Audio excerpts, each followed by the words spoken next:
This is Castle 1. Race officer speaking. Lane line is on boundary up ahead, 35 seconds out. A bit lower and faster here.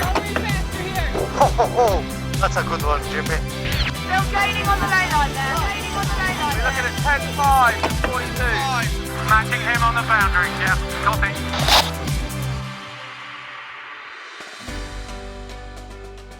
Hello, podcast listeners, and welcome back.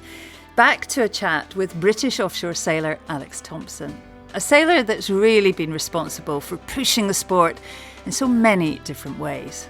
Commercially, he's managed to maintain a mainstream sponsor in Hugo Boss for over 20 years, a fact that's helped him really push some of the boundaries of offshore yacht design and build in the offshore IMOCA Class. But he's also done a huge amount promoting the sport online with a series of very well publicised stunts, all aimed to raise the awareness of the sport. In part one, we talked through Alex's early life, starting in the sailing world with Sir Robin Knox Johnston's Clipper Ventures, before, amongst other things, embarking on 2 editions of the famous Vendee Globe.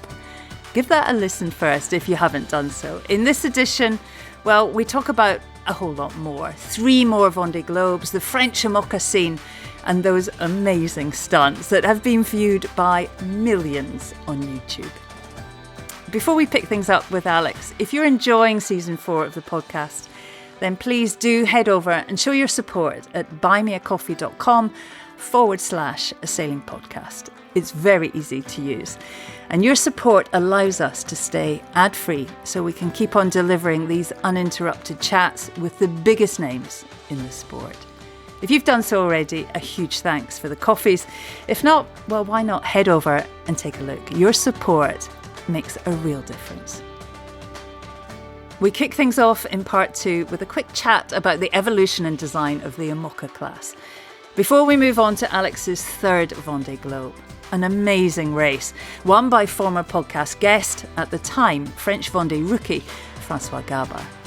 From the get-go, this edition is a fascinating insight into the career of one of offshore sailing's biggest names.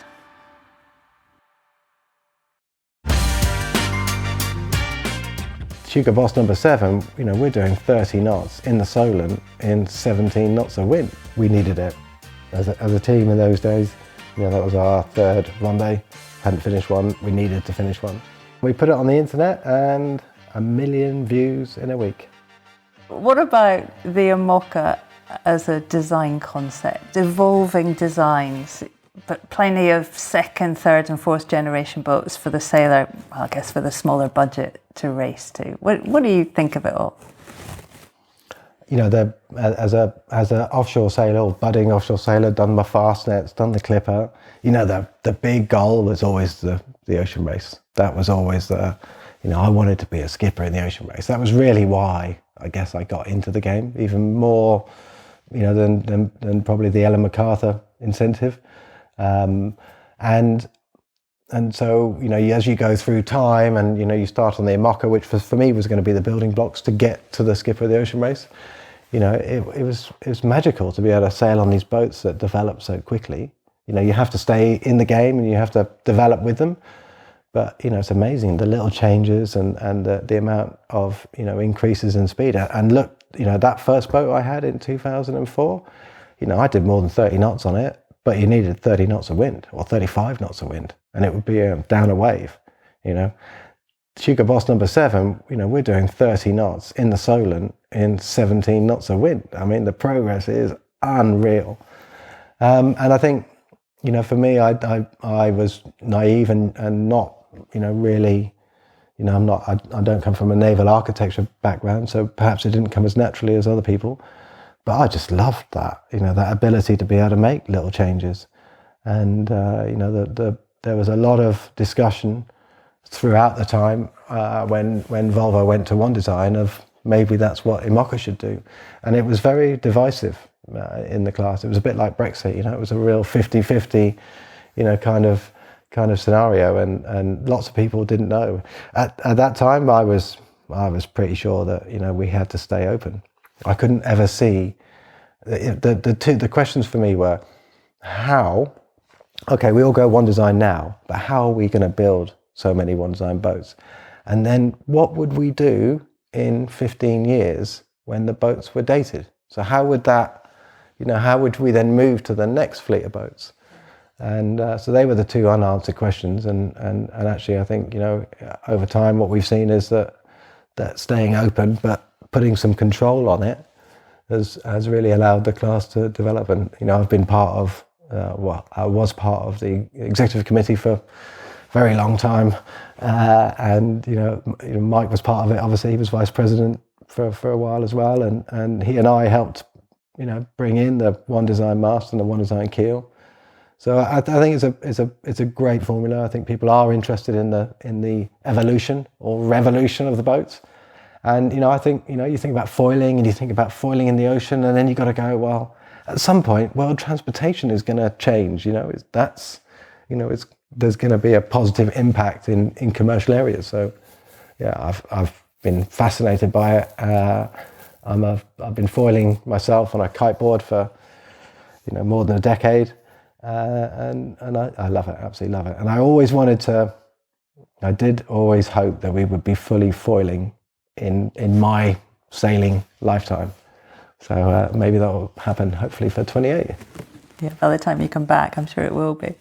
Let's go back to your third Vendee, 2012. No new builds. You were in what was Pindar before, I think I'm right in saying, which was Brian Thompson's. And things finally went well. How did that feel, making it to the Southern Ocean, chasing hard Armel Leclerc and Francois Gabard, setting a blistering pace ahead of you? How satisfying was that, finally, to be doing what you wanted to be doing?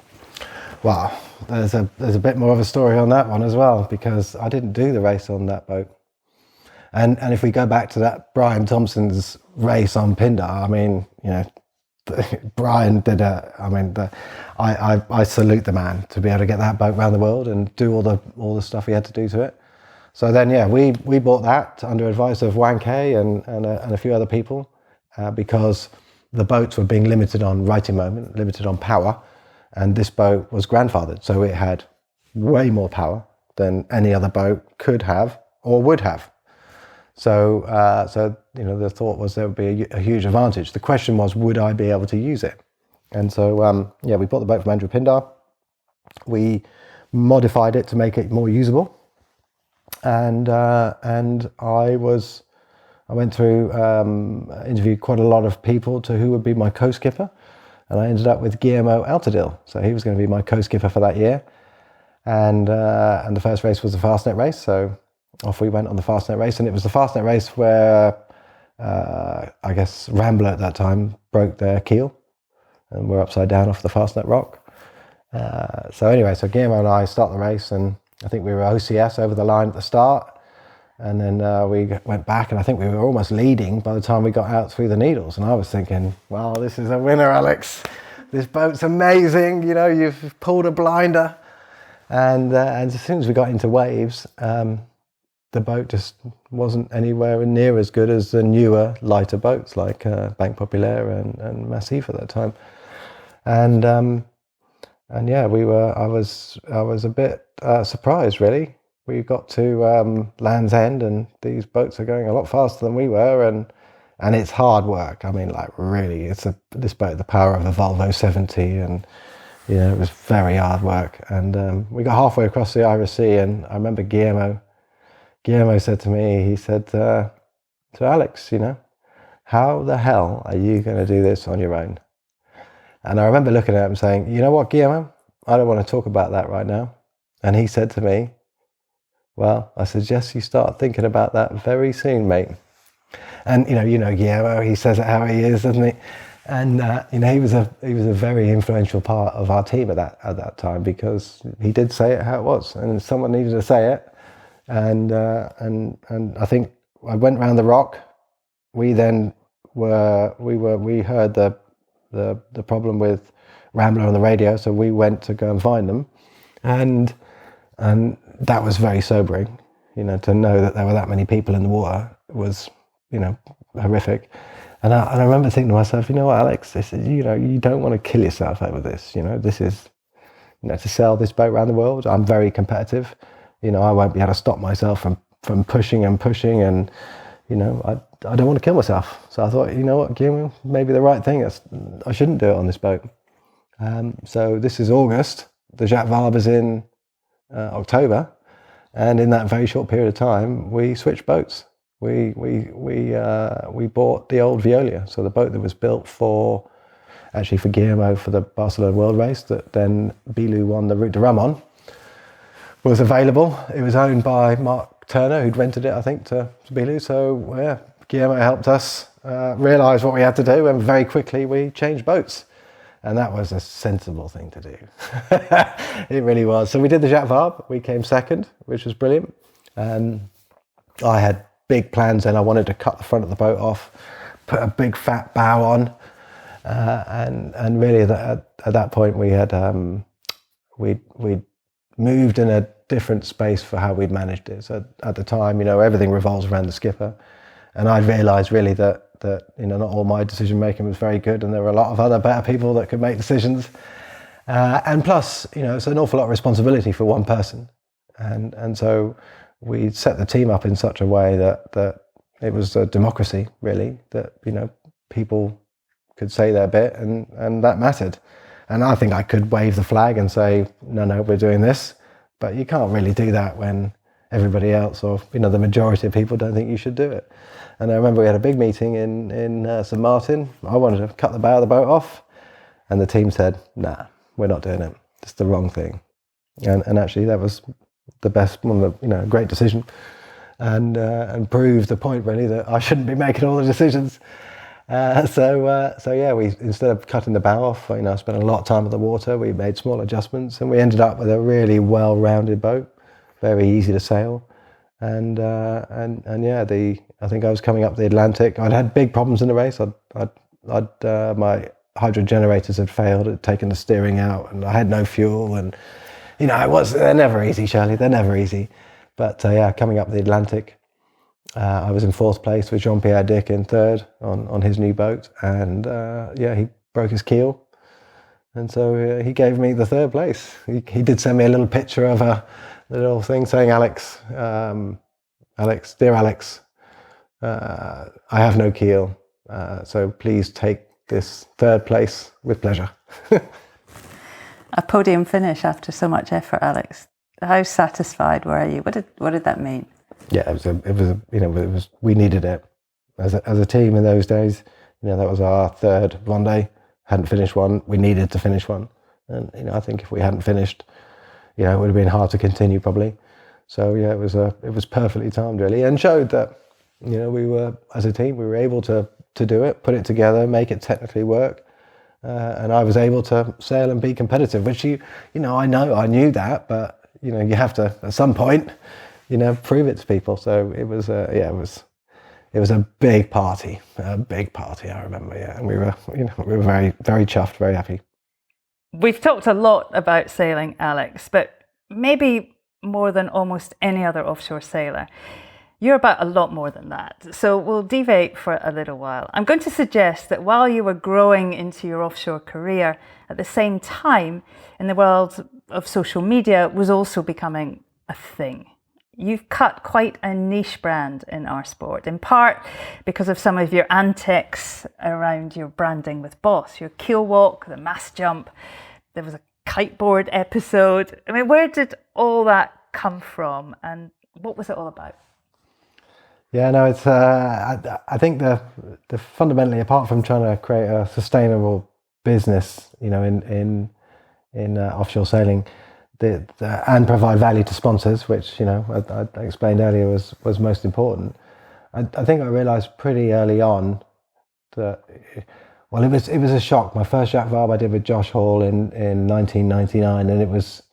I was shocked that people were asking me for my autograph. You know, it was a weird thing, and something that, you know, I was almost embarrassed about. You know, I used to say, no, I'm not Alex. You know, that's Alex down there. I point at my brother.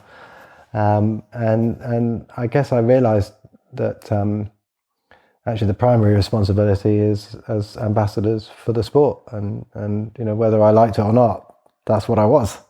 And so, you know, one of the most important things is to entertain the sailing or the potential sailing community and try and convert as many people to sailing as possible.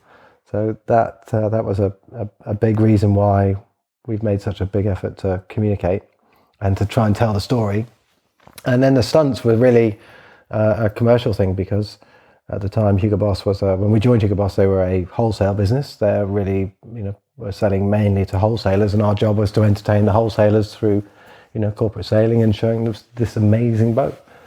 And at that time, Hugo Boss 2008 were going through a big change, and they were going to be a retail business. So we had to change, adapt, or be gone, really. So we had to come up with a way to be able to get to the masses. And so that's where the idea of the stunts came along. And the first one, the keel walk, no one really understood what was going to happen from that. And I remember at the time, Hugo Boss had done a trick shot video with Martin Keimer, the German golfer, and they'd put it on the internet, and they told us that they had 50,000 views, and we were like, wow. And I remember going back to the team and saying, right guys, we've got to come up with an idea, and we've got to be able to put it on the internet, and we've got to get more than 50,000 views, because if we get more than 50,000 views, then we're more important than the golfers, and in sport, in Boss, we're really Formula One, golf, and sailing. So some healthy competition. So I'd come up with this idea to stand on the keel, and the keel on that boat was canting 46 degrees or something. So it was a bit easier to do than the 38 degrees that we have now. And anyway, I remember we went out with a rib and we tried it, and I was sure I was going to get chopped up by the propeller. So we kind of stopped it. And then a few weeks later, somebody said, well, why didn't you use a jet ski? And I was like, damn, that's the right solution. So so we got a couple of suits. I think we managed to get a couple of €1,000 from Hugo Boss to shoot the video. So nothing really. And then we shot it and we showed them, and there wasn't really too much of a reaction. And we put it on the internet, and 1 million views in a week. And it was unbelievable. We could not believe it. And of course, we'd speak to the Germans. They were like, "Yeah, this is good. Yeah, you've got some more ideas." And so that's where it was born, really. And I think, and then coming up with the next one, and then the next. I mean, there was probably 50 different ideas and proposals that we could have done. Some really outlandish ideas that I'm glad we haven't done. And yeah, it was. What a great thing to be able to do. And I really enjoyed kind of coming up with the ideas and trying to understand how to make it work. In particular, the kite surfing one, because I had no idea if it was going to work like that, and it actually took some serious training to understand how to do it. The scariest was the mast walk. 100%, I'll never do that again. Just describe that most sailing fans will have seen them, obviously, but in case our listeners haven't, just describe that, what you did. Insane, really. So the mast is 30 meters tall, and so the idea was to put on a Hugo Boss suit, get on the boat, pull the sails in, start sailing, lean over, and then for me to run up the sail and dive off the top of the sail mast into the water. Now, I'm comfortable in the water. I'd say I'm a pretty good diver from the side of the pool, but I thought, I should go to the swimming, go to the high 10-meter board in Southampton and see if I could do it from that height, because I am scared of heights, and to see if I could perfect my diving technique, because obviously a swan dive would be the perfect dive for it. And I went to the pool. We started jumping. They made me jump from the side of the pool, and then kind of 1 meter, 3 meters, 5 meters, 7 meters, and then the 10 meter, which was hard for me to jump from because it looks like a long way down. And then we started diving. So we dived from the side of the pool, and I'm like, come on, let's go to 10 meters. And then we did 1 meter, then we did 3 meters. And then they said, no, you can't dive anymore. And I said, well, why not? And they said, well, because you're not good enough. You're dangerous. And I was like, well, I've got to dive 15 meters next week. And they were like, sorry, we can't have you. So So that bit didn't go too well. And then I was also worried about whether I could actually do it. You know, we weren't on a budget of a couple of €1,000. We were now on €250,000, €250,000. And so it had to happen. You know, I couldn't get to the top of the mast and then go, I can't do it. So we actually had a stuntman who was ready to do it. And then we had pressure then. Oh, it was big pressure. It was big pressure. And we had a little cabin cruiser that we had hair and makeup and a suit stylist and, you know, had the full kind of palaver ribs around. And then trying to find a venue to do it, you know, we needed 18 to 19.5 knots of wind to be able to get the boat over far enough and make it, you know, relatively safe. So we hung about in Mallorca for months, but the place that we wanted to do, we identified was Tarifa on an easterly wind. We kind of got the go ahead. We went down got the boat to Tarifa, and there I am. I remember running up the mast and getting to the top, looking down, going, holy, you know, like, and I jumped, and I jumped feet first. And they're amazing pictures. We call them the Jackie Chan pictures because you're like all these weird kind of inner suit, you know, poses as you're falling down. Anyway, so I land in the water, and I remember swimming around thinking, okay, we've probably got time for a couple more takes. And I thought to myself, right, now the next time I have to dive. And if I don't dive next time, I will be substituted. So people say to me, how do you do that? And I think, honestly, Shirley, the truth is ego. I couldn't bear to have to lie about it in the future. And if you go and look at the video, you can clearly see that I can't dive, that I completely over-rotated. My calf was pretty sore. I was limping for a week afterwards. But yeah, it was probably good it was an untidy dive because you can clearly see it is me, and I did actually do it. But I will never do it again. You pulled it off, Alex. It would have been bad if you belly flopped. Yeah, you pulled it off. It would have hurt a lot. Well, I'm also really interested in your relationship with what is undeniably the very French setup in the IMOCA fleet. I mean, almost without exception, based in Brittany. You've always been based in Gosport, Portsmouth, and you only most recently did the route to Rum. You always seemed just focused on the Vendee. What was your relationship with that whole French scene, the whole Frenchness of it all? The reason, I mean, we're the only team, I guess, that they've been properly based, or competitive team that was based outside of France. I mean, obviously Mike Golding was, Alan MacArthur was as well, so we weren't the first. And I sat on the committee, the IMOCA committee, for 12 years or so a long time. So there was good connections with the French, but our schedule could never be quite the same because our job was to create value globally, internationally, and so being based in France wouldn't have helped us. And the reason I only did the route to Rum once was because the Vendee certainly was so French focused that it was hard to justify doing the route to Rum when I could do something like the Velux Five Oceans or a more international race. So I think that was always our hardest challenge, was how can you be competitive and create global coverage? And I think that in some ways it helped us because we would be going off to Brazil or going off to China, or we're always going to different places with the boat, that it forced us to do miles. And as long as we use those miles offshore in a good way, i.e. we learned and we pushed, it actually meant we were doing more miles than anybody else.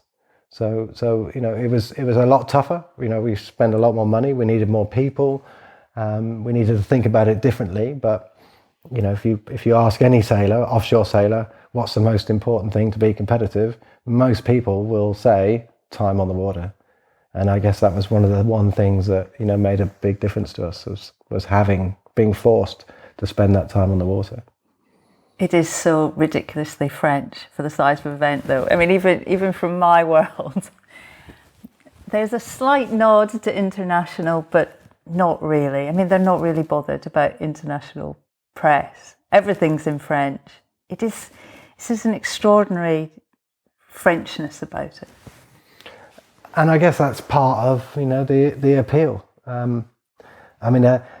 If you think about the international audience, they really care about it. We consider ourselves the Vendee Globe International PR department. We travel around the world with the boat, showing people, and they are astonished. The people that have never even heard of it are the most astonished. When we've taken the boat up the River Yangtze, the Chinese thought aliens had landed. What is this spacecraft all about? So, it was actually a great opportunity for us to be able to, to kill two birds with one stone, to be able to travel around and create value for Hugo Boss, but at the same time, create a touch point for the international audience to start to learn about the race and get excited. And I think that's, we definitely feel as a team that we've, impacted the global reach and the audience of the Vendee, and, that's certainly one of the future objectives, to continue to try and do that. That the sport is, it just is able to touch people in a way that other sports can't, and to be able to captivate, motivate, inspire, it truly makes a difference to normal people's lives when they're following these races. And it's a mega virtuous circle. As a skipper, to be able to feel or see the impact, that people are telling, they tell you how they're feeling. That makes you just, it feels like you're able to do your sport, your competition, but you make people feel better. I mean, it's a pretty amazing sport for that. I read something that made me smile during my research, in part because I totally understand why you'd say this. I'm not sure I agree, but I understand where this came from. I read that you'd said, talking about things like the Vendee photo calls and things like that, that you did qualify that there were guys like Armel and Francois who knew how to represent their sponsors properly, but that you'd said, I don't want to be associated with anyone who can't be bothered to tuck their shirt in. I might be paraphrasing. What did you mean by that, Alex? Well, I don't remember when I said that, but I think I probably did. I think that was we at the end of the Vendee, the winner. I don't know if it's expected or if it's but the winner gets given the Legion d'Honneur. Which is an amazing thing, and you get invited as a skipper to go to the Elysee Palace and to see it happen. And the first time it happened for me was I think when Francois won it, and I remember I got the invitation, and I was like, wow, Elysee Palace, amazing. So straight on the phone to Keith Mills. Keith, do you fancy coming to the Elysee Palace with me? And he was like, yeah, definitely. So of course we go there, and we've put on the poshest, of course, my poshest Hugo Boss suit, and cashmere overcoat, they're looking as good as we possibly can. And I remember turning up, and there were some skippers who were wearing jeans and with shirts not tucked in. And I remember thinking, wow, that's an interesting way. And I think that's that's one of the colloquialisms of the sport, I guess. And Brittany and the skippers and the way it kind of works in France, so.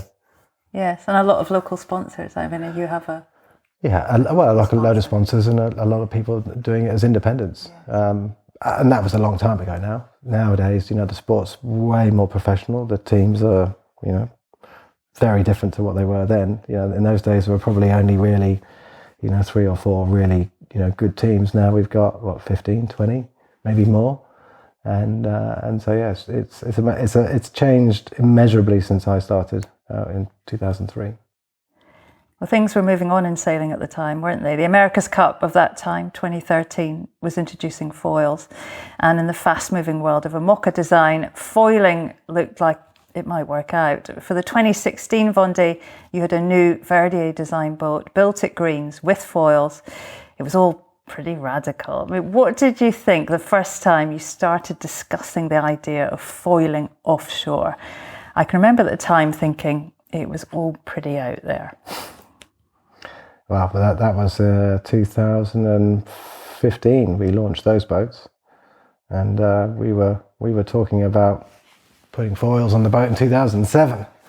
And actually, when we went to VPLP at those 6 boats for that Vendee Globe, and VPLP and Verdier were together, and they designed all 6 of those boats. So really, we had to have a VPLP Vendee, not to end up outside the box somewhere. And we went to the first VPLP Vendee meeting, and we'd already tank tested design with foils in Gosport. And I remember them. They said afterwards, "We were very impressed, Alex. You came. We didn't know whether you were going to choose us, but you came. You'd already decided you were coming with us, and you came with a set of foiling tank results." So yeah, no, it was. We've been thinking about it a long time, and I was already foiling on my kiteboard, and that definitely helped a little bit to understand parts of it and how it might work. And I think that was a big decision for us in that Vendee, was to not choose the same set of foils that everybody else chose. So the foil that we ended up sailing with was our design and not Verdee's. So we're very proud of that. Unfortunately, it broke 11 days into the race, but by far we were the fastest boat, and it was it could have easily been a win, that one. It's difficult, isn't it? Every decision counts. And I remember Jason Carrington telling me that, a foil, it takes, such a long time to build and costs, as much as a Ferrari. It's big decisions. Huge. And it's not just the design, it's the builder, it's the project manager, it's how all that interacts. And it's, it's essentially risk management. And of course, Jason, to my mind, Jason's, one of the best boat builders in the world. He knows better than anybody how these things work. So I think nowadays people understand a lot more about it, of how to build these things, but there's no other industry or place where foil structures or structures, composite structures of this size under this loading are being done. So we are at the forefront of technology, doing it before anybody else. If you look at the IMOCA fleet now, a full decade after that boat, obviously the foils are much bigger, there's hull design differences, but all the new boats now are all fully covered. I mean, the Ocean Race is being raced fully covered in cockpits. You were the main instigator of that move. Where did that concept come from? Honestly, 20 years of being fed up of being soaking wet. When I started, or the first Jacques Vabre I did was with Josh Hall on Gartmore in 1999, and that had this tiny little blister thing that gave you no escape from the elements at all. And of course, we've got to be roughy, tufty, and take it like men, and stand out there, and after a while, I couldn't really, we'd had cuddies, and I couldn't really understand why we were still doing this. And you get to a point where you really understand that as a human you're not able to perform at your best. If you're asleep for your 20 minutes or half an hour or whatever you sleep for, and you wake up and you need to go to the cockpit quickly, how do you do that without getting soaking wet? Or do you compromise and put your gear on?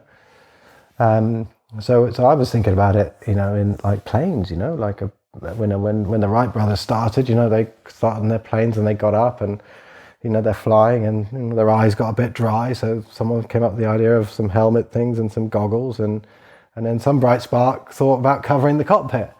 And that was the driver for me, was to try and create an environment where me as a human, the limiting factor, would be able to perform at the highest level. And I think with the Hugo Boss number 7, I knew that was likely to be my last Vendee for a while, and I've been thinking about it for some time. But it's really hard, Shirley, in the game when you're creating a custom boat, of this size, of the expense. These things are costing 6 million euros plus nowadays. If you mess up the design, you're knackered for the rest of the 4 years, and you probably won't deliver on value, and then you won't be able to sell your boat, so your whole business is ruined. So it's very hard to be able to go outside of the box, not to follow everybody in some way. But this time, I was convinced it was the right thing to do, and actually when we looked into it, there is a hidden benefit, and the hidden benefit is that it allows you to have a lighter keel bulb. Now, normally we all want to have a heavier keel bulb, but when you start going foiling, it's really not that much use. And so all the previous IMOCA fleet had come up against the rules and were having to be detuned almost to be able to meet the rules. And those rules are to do with stability, how much power there is, and the fact that when the boat's upside down, it has to be able to self-right. That's a key part of the rule. I've used it; it's very important. And so when you have a cockpit that is enclosed, and for us, particularly at the back of the boat, then we had, instead of having a cockpit, we had a roof.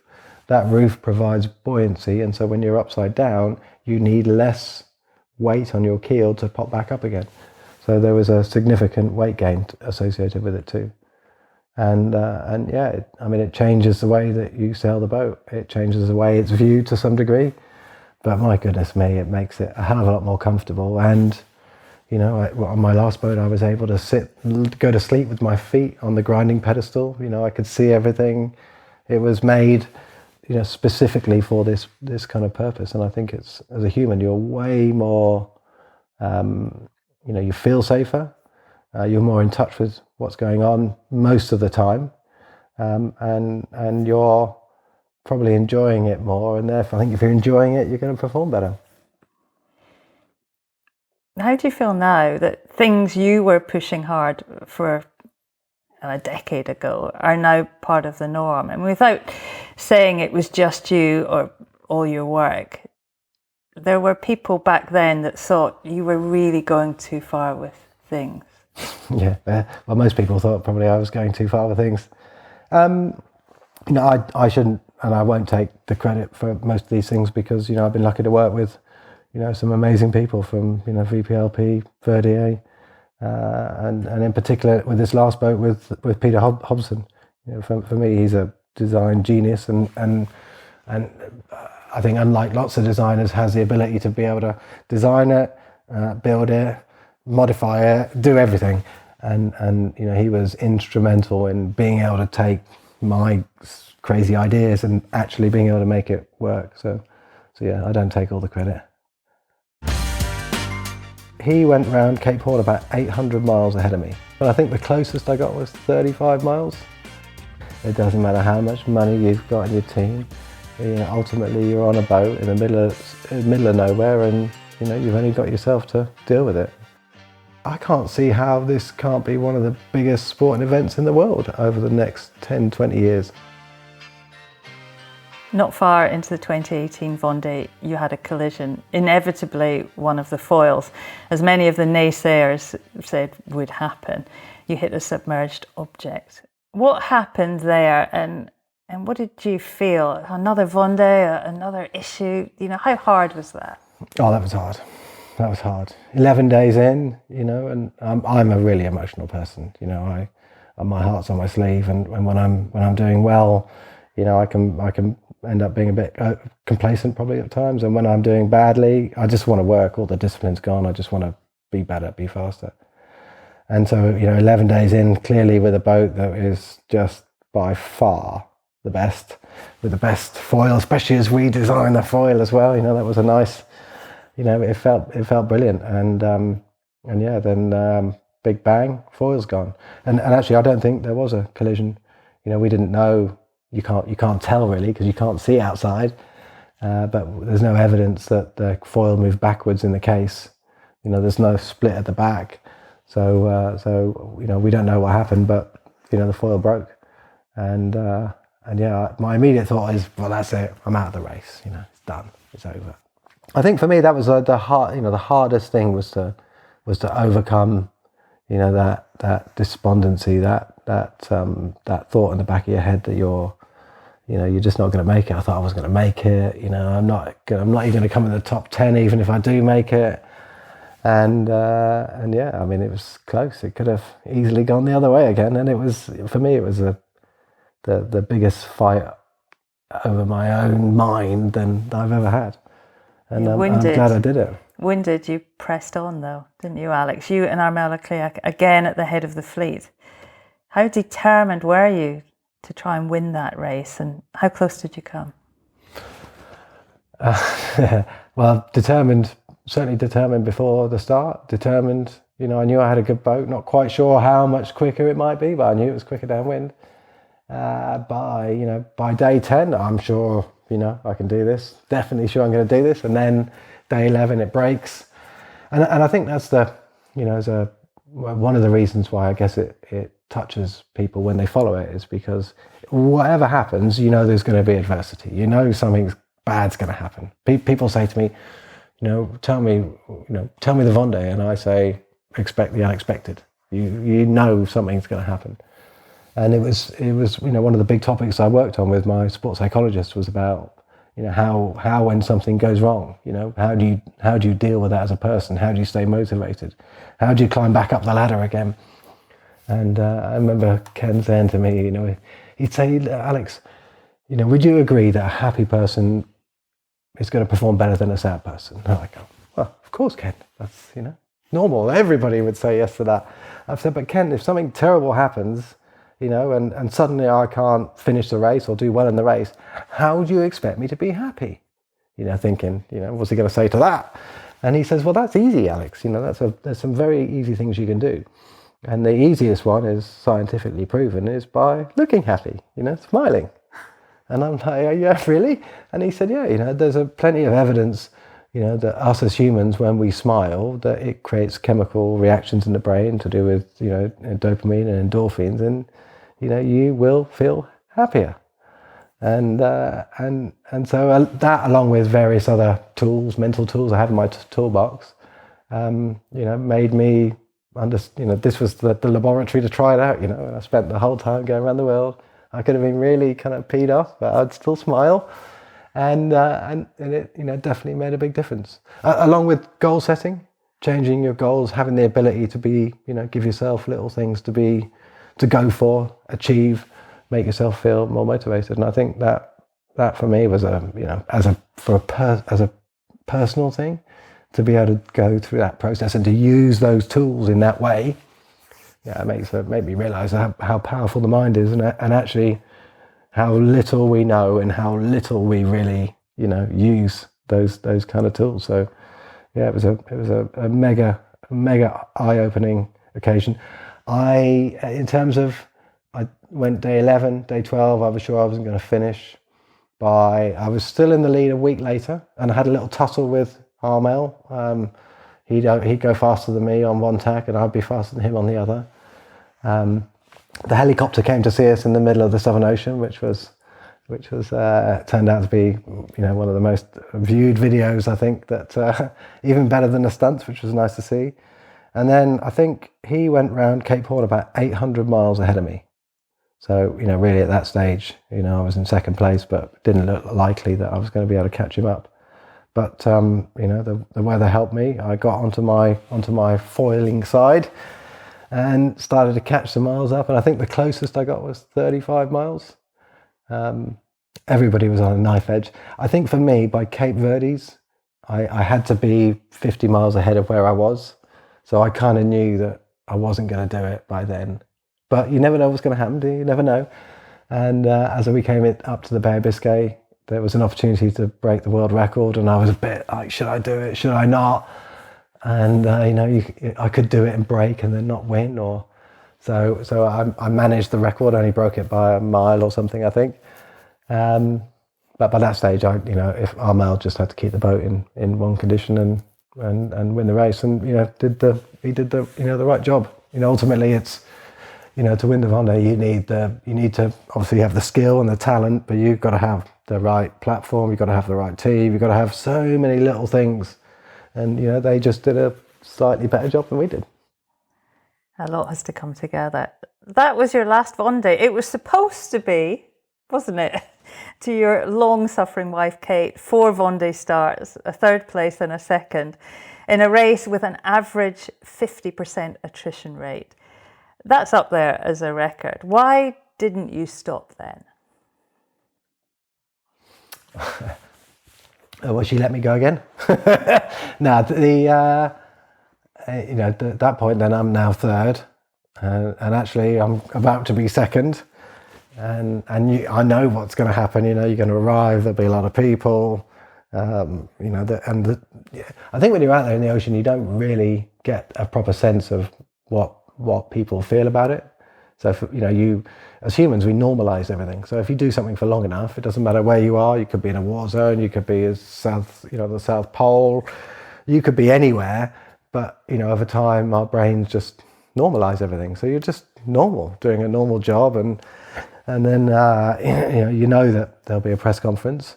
And you know, this time there was a lot of people. You know, there was a lot of interest in the fact that it had been such a close race, and the fact that I'd done it on one wing, and I knew that one of the first questions would be whether I was going to do it again. So yeah, I called my wife just before the finish and said, you know, Kate, this is, you know, I've obviously got third, I got second, and I can tell you the first question is going to be, am I going to go again? So what do you think?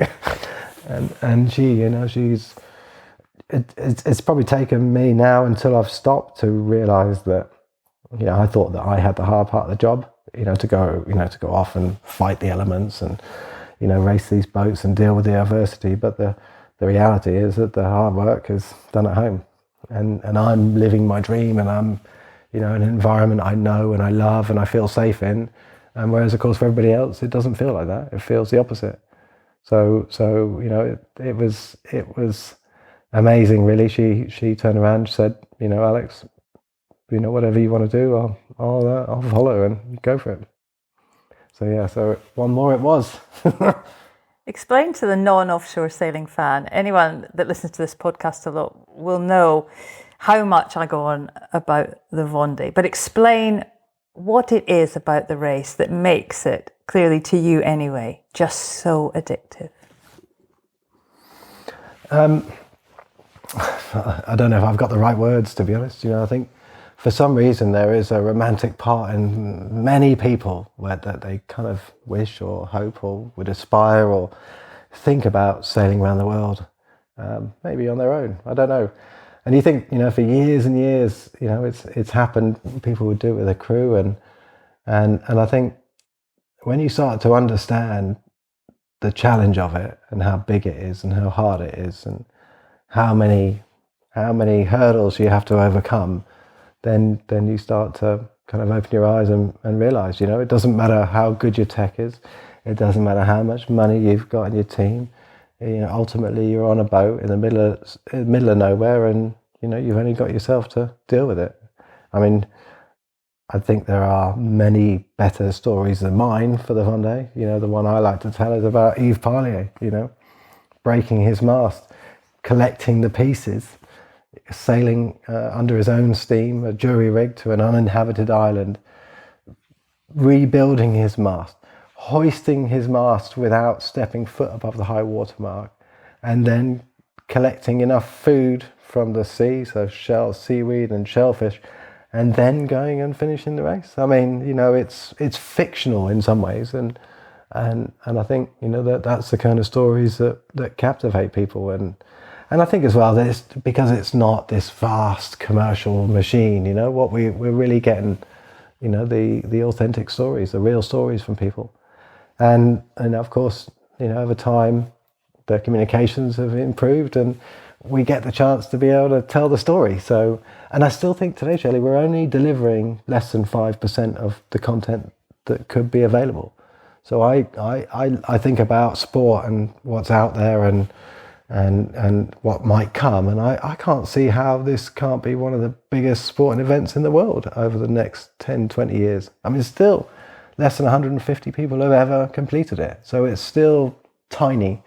And, you know, you think about the world we live in and, you know, how populated it is. And then you think about a sport where the closest human being to the athlete might be on the space station. I mean, it's, you know, it has everything. So, yeah, I think I firmly believe and I'm counting on it that it will continue to grow. And we see it in the audience numbers now that, you know, the French, you know, you're up in the high 90% of the French population that know about the Vendee Globe. I think 2/3 of the French population actually followed the last race, and the audience numbers continue to grow, and they're only growing to international. And we see the likes of Boris Herman in Germany now, and Koji in Japan, Ari in Finland. I'm very proud of him. There's so many great stories, and I think that the audience levels will continue to grow. And I think it's green. There's camaraderie. It's got everything, and I think there's no sport that's like it. Well, I'm a big fan, that's for sure. It's full of stories. It's filmic often. So, Alex, one more attempt. It didn't go well. One more boat built, Hugo Boss 7. What happened in that last Vendee? What happened in the last Vendee? Yeah, so that was a toughie, and all over COVID.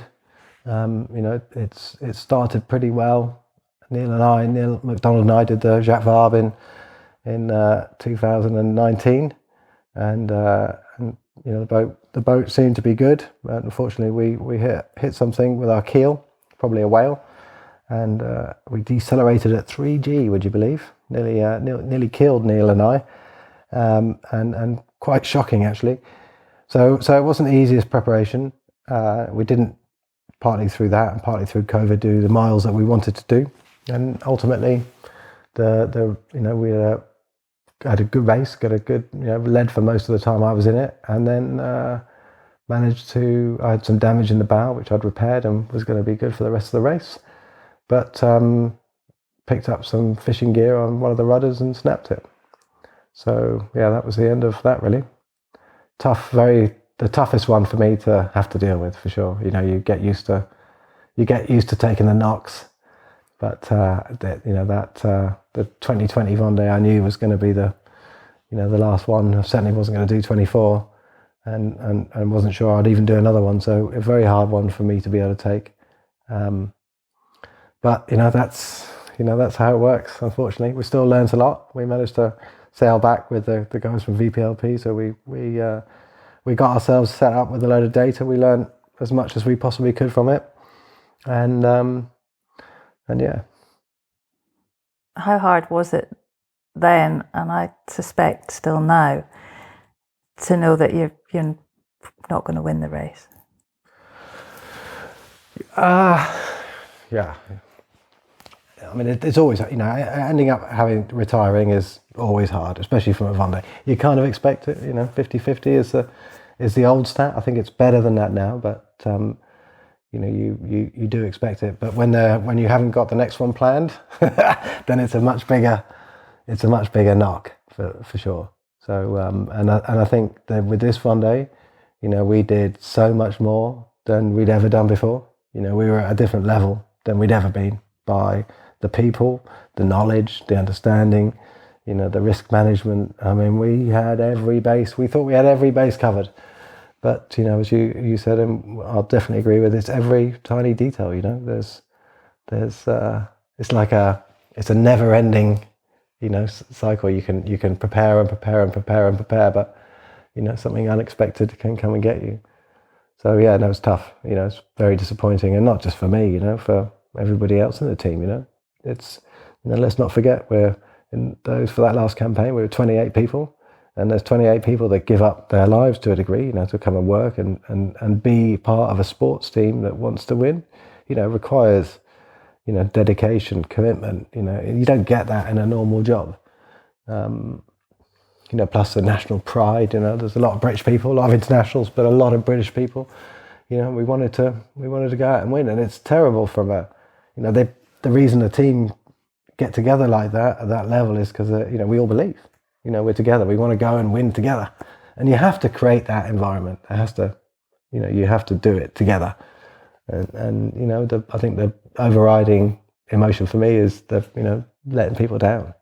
I consider myself a little cog in a big wheel, and that's horrible. And you feel like the little cog let you down. So yeah, it definitely feels like unfinished business, and it's hard. I haven't envisaged in my mind yet that is the last one. So it doesn't feel like that anyway. Why is it so hard to win? I remember interviewing Mich Desjoyeaux before 2012, and he was so sure Francois Gabard would win, and he did, first attempt. How can that happen? And yet for you, it's not quite worked out. I mean, Francois is an amazing, amazing sailor. He's, it's a real privilege to have raced against him, and he's quite a unique character. And he's almost the perfect sailor, and such a nice person as well. I think with Francois, he was, I guess, coached by Mish Des, and Mish had obviously won it twice, so he knew, how to win it. And so, we've never really had that ability. I guess we're now in that position where we are like, to a degree like me, we know what it takes and how to do it. And it's just getting every single detail right, I think. And that's, it's almost impossible. So it's very, very hard. And even in this race, the last one, well, this race was unusual because, the winner wasn't the person who finished first. And, all the teams had some big problems. And I think it's trying to get to the point where it's the fastest boat with that actually finishes normally that wins the race. And of course, in this one, the weather didn't allow Charlie to get far enough ahead to be able to win the race. And so I felt very sorry for him. I thought it was brilliant for Yannick. He's a trooper. He's worked hard in the class and done a great job. But you think about poor old Charlie. He finished first and he still didn't win it. So and each time it gets harder and harder. The teams get better. They get more professional. There's more knowledge, and so it gets tougher. And this Vendee, Shirley, is going to be like the hardest one ever. I mean, now we're up to 15 or 16 new boats. It hasn't been like that since 2008. But the level of the teams is way beyond where we were in 2007, 2008. So, I'm looking forward. I think it's probably a good thing I'm on the sidelines for this one. You are still involved. You've not retired quite yet, Alex. Tell us how you're connected, what you're up to. Yeah, so when I decided not to do this one, it was, but still possibly come back for 28. The important thing is to try and stay in the game, because to stop completely and then try and come back would make it harder, and you'd be less competitive. And I wanted to carry on doing something that allowed me to spend much more time at home, predominantly at home as opposed to predominantly away, to be able to stay in the game. And the bit I really love about my job is to be able to communicate about the race and its values to the international audience. And so one of the main projects that we're involved in is to start. We've started and started running a Canadian IMOCA team. And it's a very interesting proposal. It's great to start from nothing, from zero. We've got a great skipper, terribly motivated.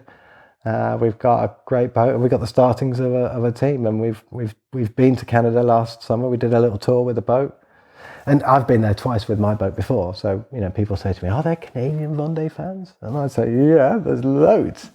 And it was brilliant to see. We took, probably 1,000 people on the boat, through Halifax, Quebec, Montreal, Toronto.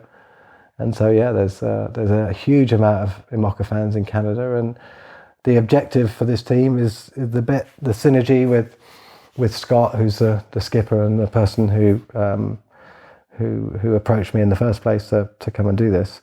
The synergy was around creating a sustainable ocean racing business in Canada.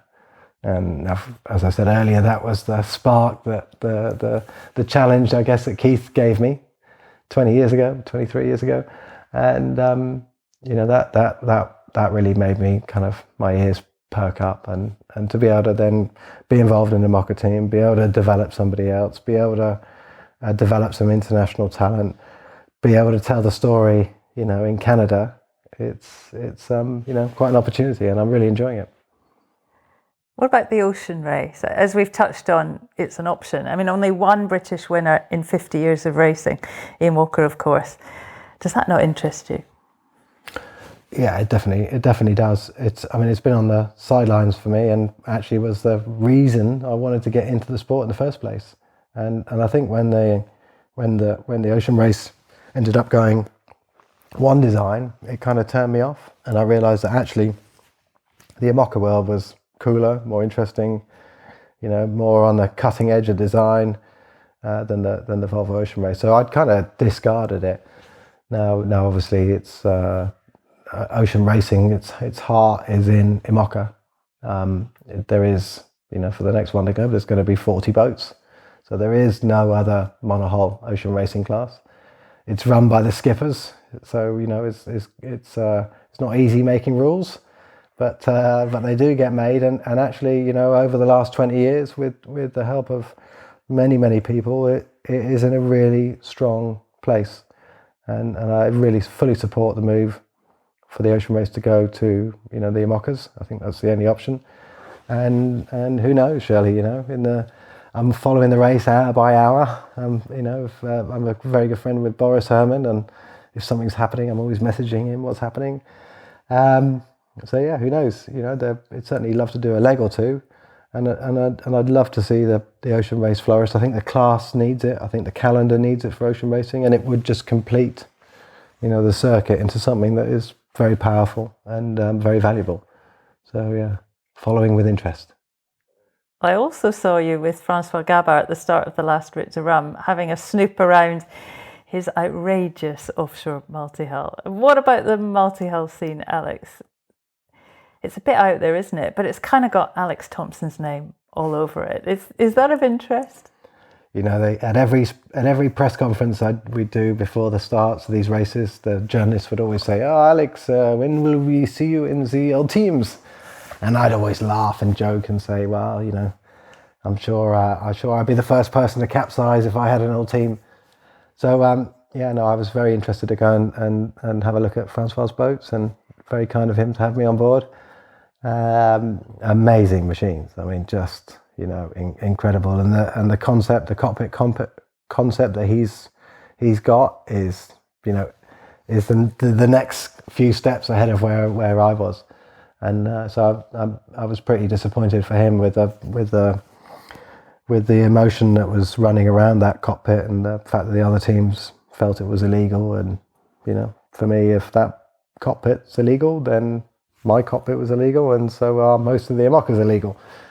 So it was a bit of a shame to hear about that. But what a buzz to go on that boat. Would I ever see myself getting an old team? I have to be careful to say no, because if I say things, I generally find if I say vehemently something, I find the opposite often happens. So never say never. But they're a unique piece of kit. I think to be able to, for someone to have an old team outside of France would be a real coup. But very difficult to pull off, I think. Would be great though, wouldn't it? British old team. Come on, Alex, let's make it happen. Yeah, the great thing is in Jersey, the biggest problem we have in Jersey is draft. So they don't draw very much. So I'm sure they'll be able to find somewhere for him to sit. There's so much we haven't covered, Alex. The appendix incident, we filmed you in hospital as you came round at the it was the start of the Barcelona World Race. In some ways, from the fishing boat story, the keel falling off, running aground on the Route de Rhum, that incident a few years back. At any time in your career, have you not ever wondered where all this bad luck comes from? I mean, do you even see it as bad luck? And with a bit of perspective now, how do you view it? I used to think it was bad luck, but the reality is it's nothing to do with luck at all. It's to do with detail. It's to do with making sure every I is dotted and every T is crossed. That's the reality. Thank you for bringing up my most embarrassing moment. I can now tell people about my most embarrassing moment. Essentially, hitting the leeward mark, Guadeloupe. That was terrible, absolutely terrible. It's nothing to do with luck. Why did I hit Guadeloupe? Well, I fell asleep and I hadn't managed my sleep as well as I should have. I probably shouldn't have gone to sleep then. I definitely should have charged my electric watch properly to wake me up. So, I don't, ultimately that's down to me. That's my fault. So you make your own luck. It's about the detail, getting the detail right. And, I'm not ashamed to say that. It's just the reality. And if I said it was anything other, I'd be lying. So, what it does tell you is, whenever mistakes are made, it's a wonderful opportunity to learn, to be better, and to make sure those things don't happen again. So, yeah, still learning. Also, it's an incredibly hard thing to do. I think when I look at it, that's what I see. It's definitely hard to keep coming, to keep, climbing over that mountain every time. And, but Guadeloupe was a good example, a great example of, in my mind, to a degree, good coming from bad. I should have bloody won the race, but I don't think it would have had a bigger impact for me as a person than what happened. For that accident to happen, when I woke up and I realised I wasn't just on the rocks. I'd basically just sailed past a cliff into a wind shadow. So about 3 minutes before I hit the cliff, the rocks, I was doing 20 knots, and I'd happened just to get to the right side, the leeward side, downwind side of a big cliff, so there was no wind. So when I hit the rocks, I was doing 3.8 knots. So I could have easily been gone.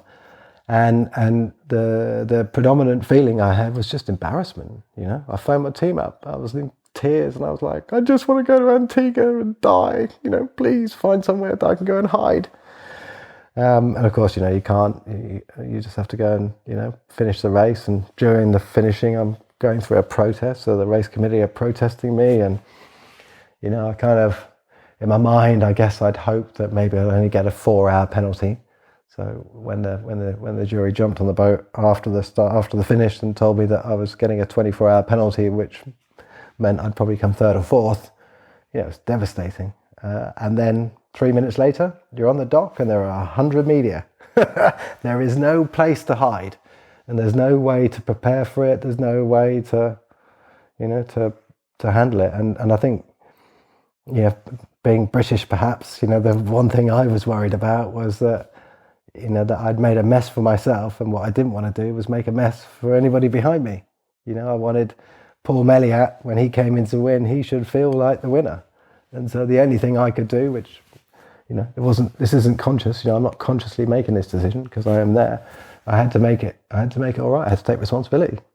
So I did that, and that actually in France, that came across very well. There were headlines in some of the papers, Le Gentleman, and so actually for me and my standing in France, I certainly became a more popular figure because of that.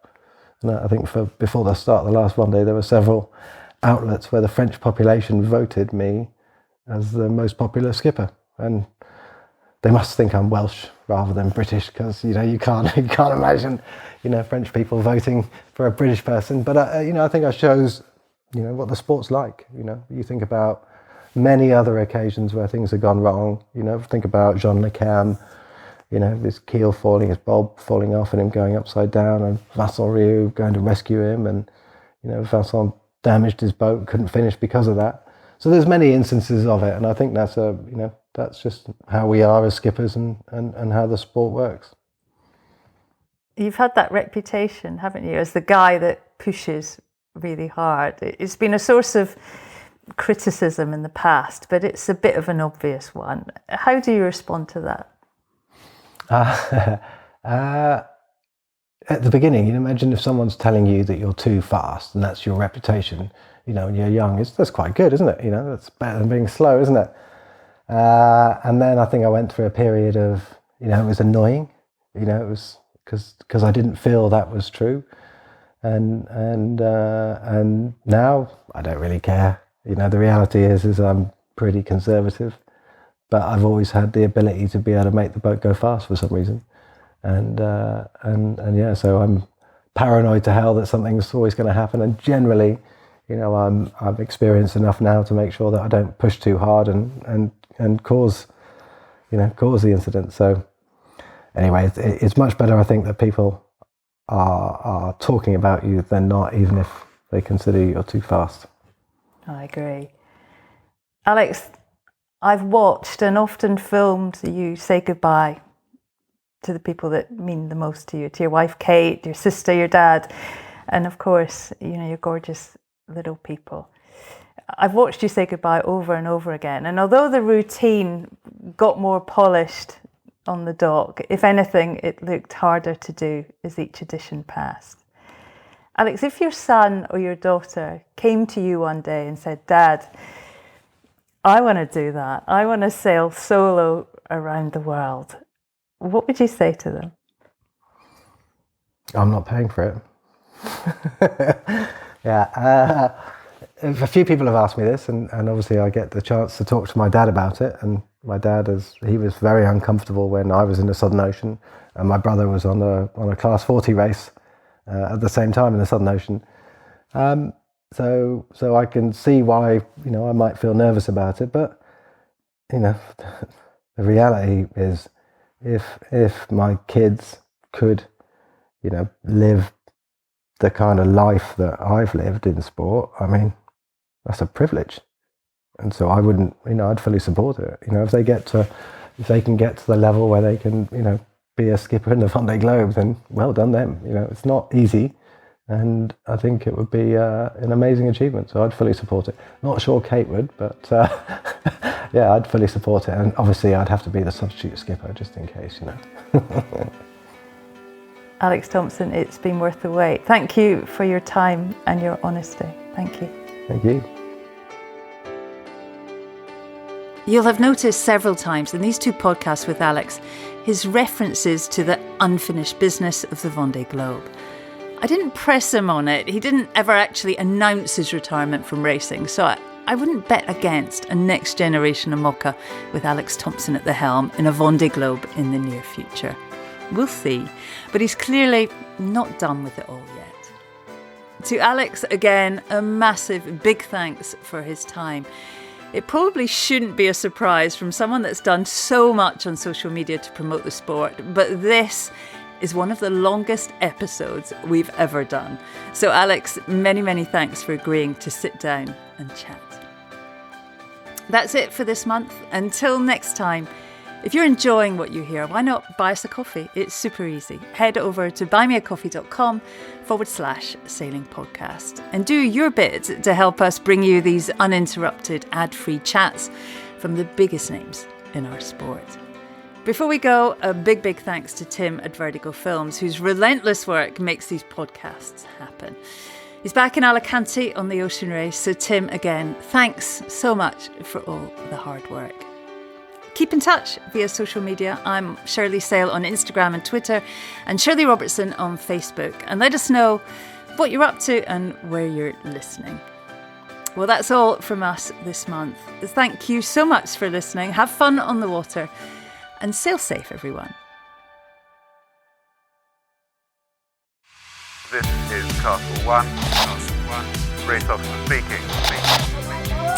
Line is on boundary up ahead, 35 seconds out. A bit lower and faster here. That's a good one, Jimmy. Still gaining on the lane line there. We're looking at 10-5 and 42.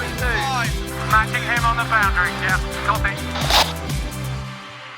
This is Castle 1 standing by. Out.